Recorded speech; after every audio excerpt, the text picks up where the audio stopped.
Vadovskai toliau vagia elektrą, laidais apkrova.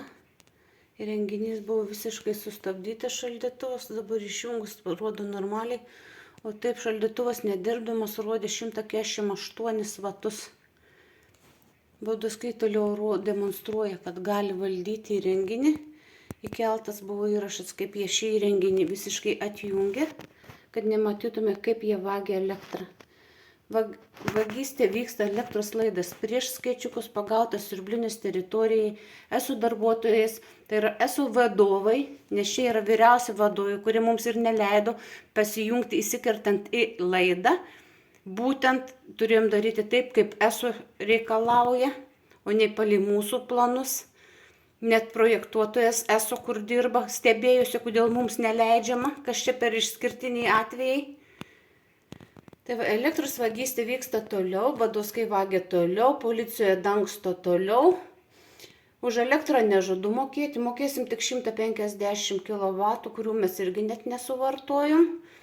Esam suvartoję 58 kW per mėnesį.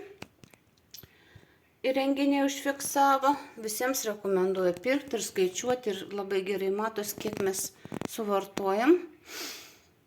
Tai va, ant kiekvieno laido mes turim su prailgintuvais naudojamės.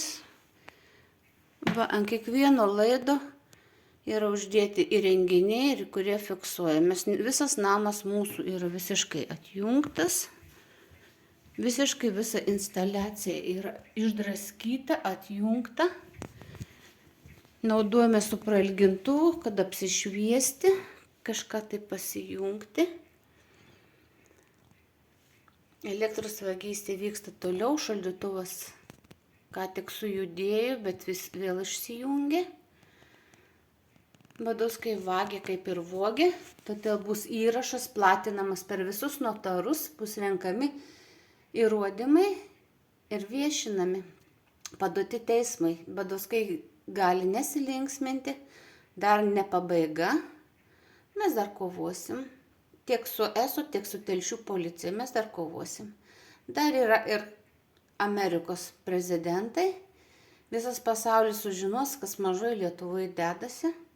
Ir kaip turtingi žmonės, kurie gali per kelias minutės investuoti po 300 000, vagia iš bednesnio.